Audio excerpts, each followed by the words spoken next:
नमस्कार दोस्तों। आज एक बार फिर हाजिर हूँ मैं एक बहुत ही खूबसूरत सी कहानी लेकर आप सभी के लिए। तो जो कि है बहुत ही खूबसूरत, अच्छी और साथ ही साथ बेहद शिक्षाप्रद भी। और चलिए सुनते हैं इस कहानी को। एक शहर में एक अमीर व्यापारी रहता था। पूरे दिन बहुत मेहनत से काम करता था। एक दिन उसने अपने घर के सामने एक भिखारी को देखा तो थोड़ा सा चिंतित हो गया। व्यापारी मन ही मन में सोचने लगा कि अगर इस भिखारी के पास बहुत सारा धन होता तो यह भीख नहीं मांगता। फिर व्यापारी के मन में अचानक से ख्याल आया कि कल को मेरे पास भी धन की कमी हो गई तो मेरी भी भीख मांगने की नौबत आ जाएगी। अब यही सब सोचकर व्यापारी ने अपने मुनीम जी को बुलाया और कहा, मुनीम जी, पता कीजिए मेरे पास कितनी संपत्ति है और कब तक के लिए पर्याप्त है। कुछ दिनों बाद मुनीम जी व्यापारी का बही खाता लेकर आए और व्यापारी से बोले, हाँ सेठ जी, जिस तरह से आप अपना धन जमा करते हैं उस हिसाब से तो आपकी 6 पीढ़ियां आराम से खा सकती हैं। वह व्यापारी चौंका और कहा, हाँ, बस 6 पीढ़ियां ही खा सकती है तो 7वीं पीढ़ी का क्या होगा मुनीम जी? व्यापारी इसी बात को सोचकर बहुत बीमार हो गया। बीमारी की खबर सुनकर एक दिन उस व्यापारी से उसका एक मित्र मिलने आया और उसकी बीमारी का कारण पूछते हुए कहा, ओह, क्यों मित्र? क्या हुआ तुम्हें? तुम तो इतने हिष्ट-पुष्ट हो, फिर कैसे बीमार हो गए? व्यापारी ने अपने मित्र से कहा, मित्र, मेरे पास बस इतना ही धन है कि मेरी 6 पीढ़ियां ही खा पी सकती है और मैं चिंतित हूँ कि 7वीं पीढ़ी का आखिर क्या होगा।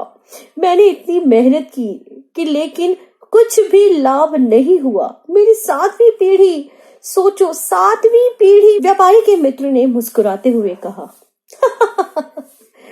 तुम्हारी 7वीं पीढ़ी के भोजन की व्यवस्था तो मैं नहीं कर सकता दोस्त, लेकिन तुम स्वस्थ हो जाओ इसका एक बहुत ही अच्छा उपाय है मेरे पास।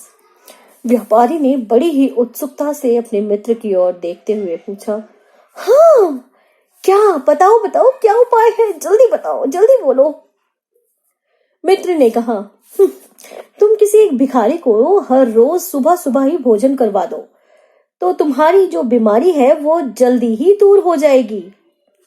वह व्यापारी सुबह होते ही भिखारी की खोज करने लगा, लेकिन व्यापारी को कोई भी भिखारी नजर नहीं आया। निराश होकर व्यापारी घर की तरफ बढ़ा ही था कि व्यापारी को वही भिखारी नजर आया जिसको उसने एक दिन भीख मांगते हुए देखा था। व्यापारी ने उस भिखारी को देखकर कहा, हे भाई, मैं तुम्हारे लिए भोजन लाया हूँ, लो तुम खा लो इसे। भिखारी ने कहा, नहीं सेठ जी, नहीं, मैं आपका भोजन नहीं ले सकता। व्यापारी ने पूछा, क्यों नहीं ले सकते हो मेरा दिया भोजन? भिखारी ने कहा, सेठ जी, मेरा आज का भोजन हो गया और अब मैं अपने घर जा रहा हूँ।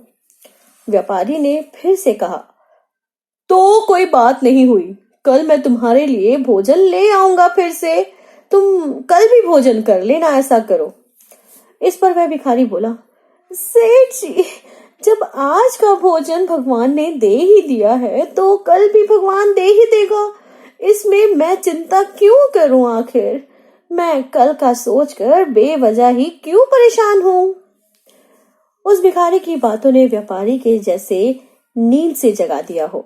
वह सुन्न सा खड़ा होकर सोचता रहा कि ये कैसा भिखारी है, इसके पास कुछ भी नहीं है, फिर भी इसे आने वाले भविष्य की कोई चिंता नहीं है, और एक मैं हूं जो 7वीं पीढ़ी सुखी रहे इस बात को सोचकर बीमार हो रहा हूं, जबकि उस 7वीं पीढ़ी को मैं देखूंगा भी नहीं। कहीं आप भी तो दोस्तों ऐसी ही किसी चिंता का शिकार तो नहीं है जो आपको बेवजह परेशान और बीमार किए हुए हैं? क्योंकि अक्सर हम सभी इसी तरह की किसी न किसी वजह से समस्या में परेशान होते रहते हैं, जो कि वास्तव में कोई समस्या ही नहीं होती। क्योंकि दोस्तों, हमें अपने आज की चिंता, अपने आज की फिक्र करनी चाहिए। कल का तो किसने देखा है, यहाँ एक पल का भरोसा नहीं, और हम कल सोच रहे हैं। तो दोस्तों, तभी तो कहते हैं ना कि चिंता चिता समान। तो चिंता मत कीजिए अपने भविष्य की, वो है ना देखने वाला। आप सिर्फ अपने जीवन को सुंदर रूप से जिए और दूसरों की मदद करें हमेशा, और हमेशा सत्य बोलें। बस यही थी इस कहानी की सुंदर सी सीख।